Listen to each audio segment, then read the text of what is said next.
May 24 to 31 reading ninyo, Virgo. Para sa lahat ng Virgo to, ha? Sun, Moon, Rising, or kahit na anong Virgo ka pa, anong month ng Virgo ka. Okay? Kasi baka meron na namang magko-contest dyan.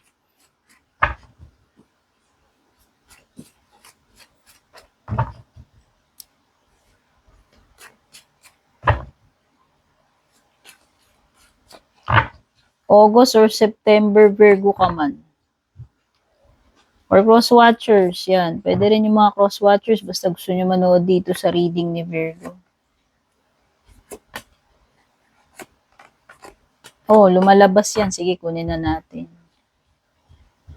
Meron ka ritong desk, bread, grasshopper, money path. Wow, money path. Wow, ito.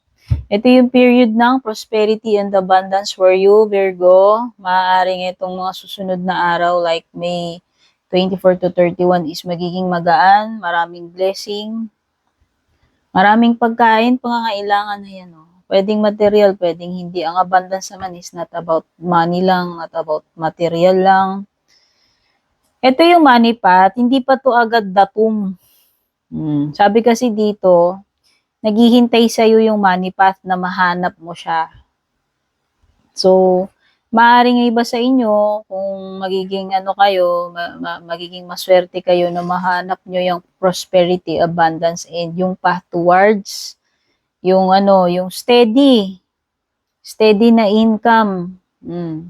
Yun.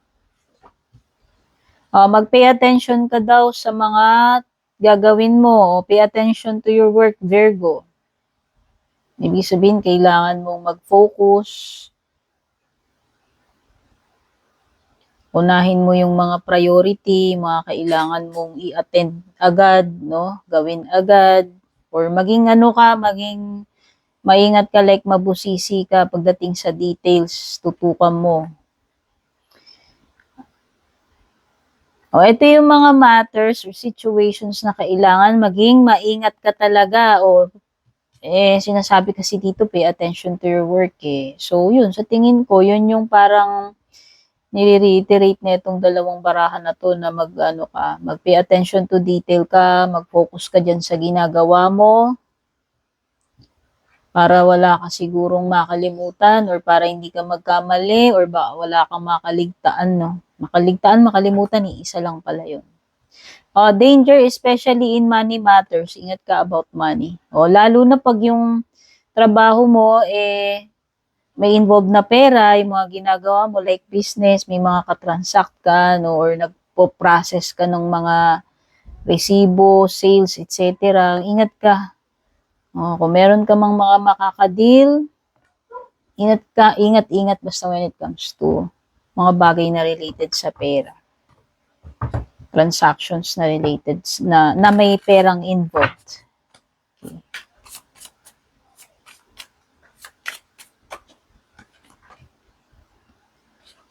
Ten of Swords.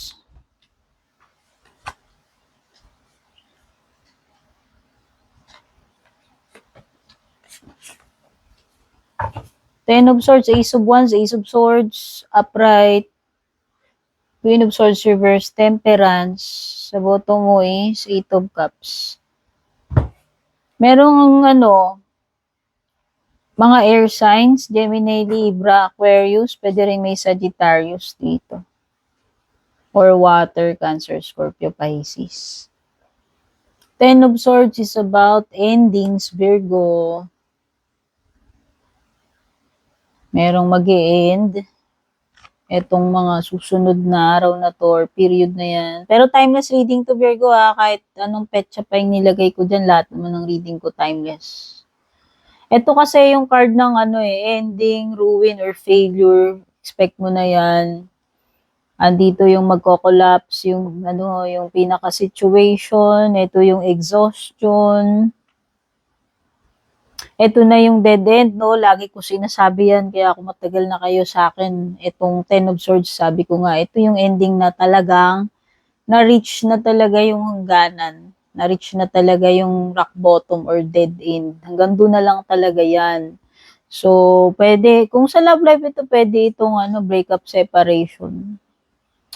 Pwedeng sa ibang bagay, sabi ko nga, pwedeng ending, pagkabigo, no? Pagkaguho di ba?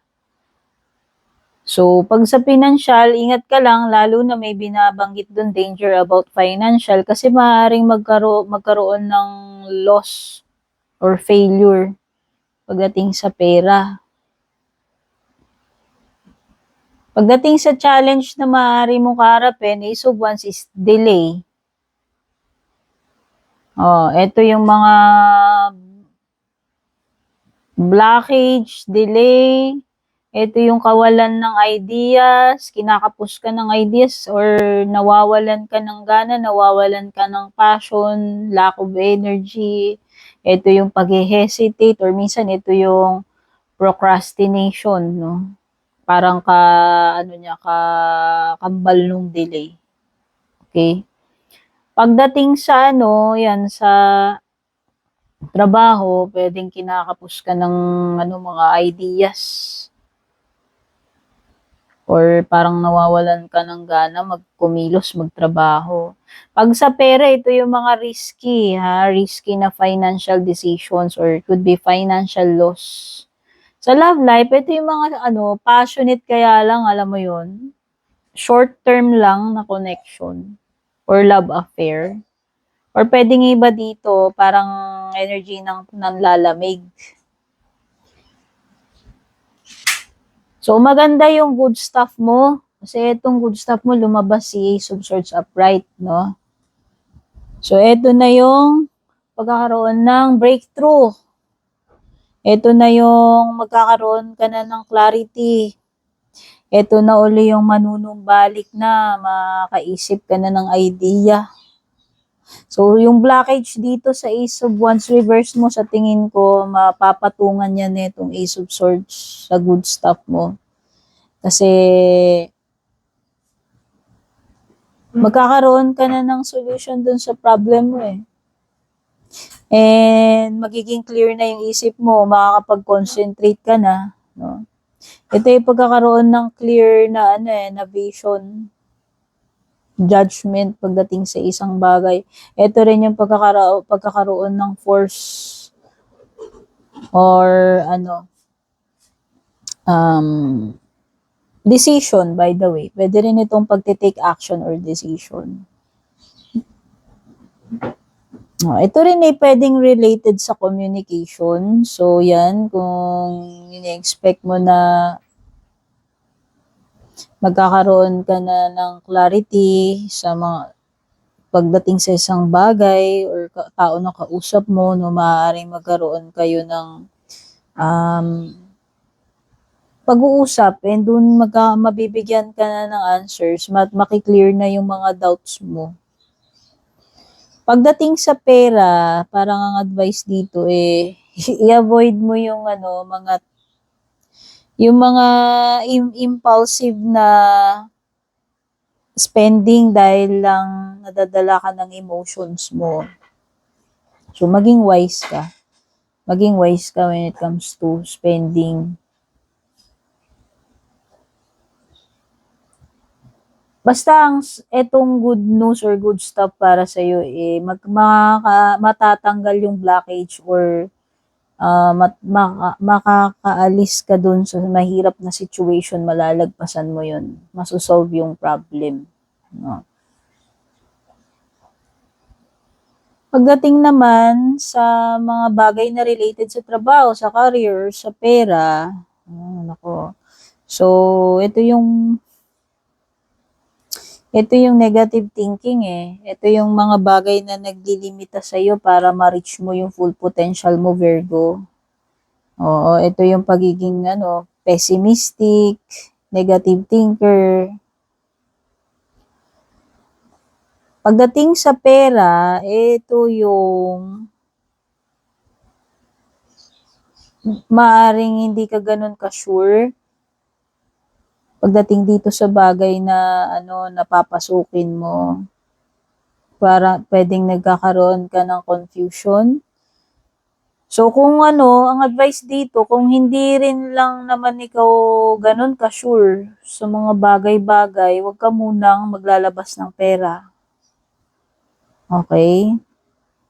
Yun yung advice dito pagdating sa pera. Ngayon, pwede ritong meron kang, ano, kalaban pagdating dito sa workplace.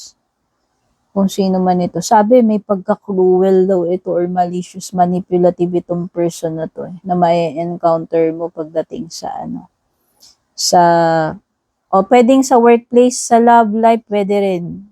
Basta ito may person na ano, may person dito sa paligid mo na pagdating sa ano, pagdating sa pera, ganun siya, or pagdating doon sa workplace, no. Pwedeng siya yung, pwedeng bitter kasi sa iyo tong person na to kaya ganun yung, ganun ang behavior niya sa iyo, pwedeng ano siya, may galit siya, may inis, alam mo yun. Or pwedeng plastic, sabihin na natin. Plastic pagkaharap mo, hindi mo alam, katrabaho mo, katabi mo pa. Huh? Meron pala siyang mga tinatagong tsorba sa'yo. So, pagdating sa love life, ito Sagittarius energy. So, kahit naman anong sign ng kadil ninyo. Ano to si Temperance is maaaring peace offering kung nagkaroon man kayo ng tampuhan. O, nakikita ko rito, or kung wala ka pang relationship, this is a sign ng paparating na partnership or ano, commitment. Kasi ito yung pagmamerge ng dalawang element. So sa tingin ko, maaring kung same person mo yan, maaring ma-reconcile kayo or magkabati kayo, magkaayos na kayo, maging together again kayo. Pero kung single ka, ibig sabihin, pwedeng makahanap ka ng person na magiging ano mo, ka-connect or ka-relationship. No? Pwedeng ano kayo, opposite elements, kasi itong si Temperance, magkaiba yung elements na pinagko-combine dyan Fire tsaka water yata. Yes, pwedeng fire or water.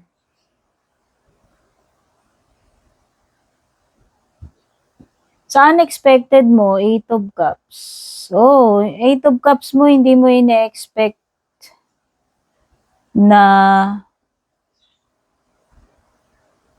merong pag ano dito paglayo or pag-alis Siguro hindi mo inaasahan to na magwo-walk out ka dito or magwo-walk out sa iyo tong person na to kung sino man 'yan, or hindi mo inaasahan na mapapagod ka rito, relationship man ito or hindi mo siguro ina-expect na balang araw parang hindi ka na magiging masaya dito kaya parang maghahanap ng something better. Pwedeng ganun. Okay, lilipat na tayo doon sa no contact situation nyo sa person ninyo. Pero before that, please, remind ko lang kayo guys, don't forget to subscribe or follow. Yan. Kung gusto niyo ng private reading sa akin, dumiretso kayo sa one and only official FB page ko. Kung sa YT ka nanonood, laging nakasulat yan sa description. Hanapin nyo dyan yung link. Nakasulat lagi dyan. Nag-iisa lamang po yung aking official FB. Mag-ingat kayo sa mga fake na gumagaya sa akin. Ang gawain ng fake, i-add friend kayo, i-message kayo. Pag ganun, hindi ako. Pag walang check sa dulo yung purple tin sa FB, hindi ako yon. Kayo po ang mag-PM sa akin. Thank you sa mga nag-avail ng membership sa YT, mga nag-avail ng subscription sa FB. Kung gusto niyo exclusive perks, mag-avail kayo ng subscription sa FB page ko. Thank you rin dun sa mga abangers, laging bumabalik-balik, no? Laging sumusubaybay, nagla-like, nagko-comment, nag-share, at nagpapadala ng stars. Super thanks. Etong mga messages, feelings, iniisip ng person na ka-no contact mo. Okay? Para lang doon sa mga may ka-no contact ito. Kung wala, edi wala. Huwag mag-imagine, char. Gawa ka muna ng person mo, dear, char.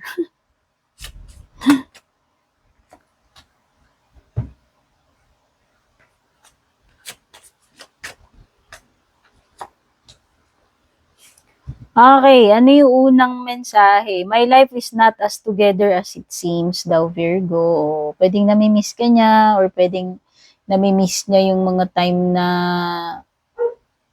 kasama ka niya. Ibang-iba yun, no? Hindi maaring laki ng pinagbago nung hindi kayo nag-uusap, no? Or hindi kayo magkasama. I feel this insane attraction to you. So, yun, doon pa rin yung malakas na attraction niya sa'yo.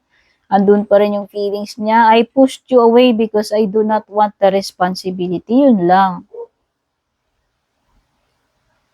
Hindi niya kayang mag-take ng responsibility. Kaya kanya kaya siguro siya lumayo or pinush away ka niya. So, pagdating naman sa mga closing messages or advice para sa'yo.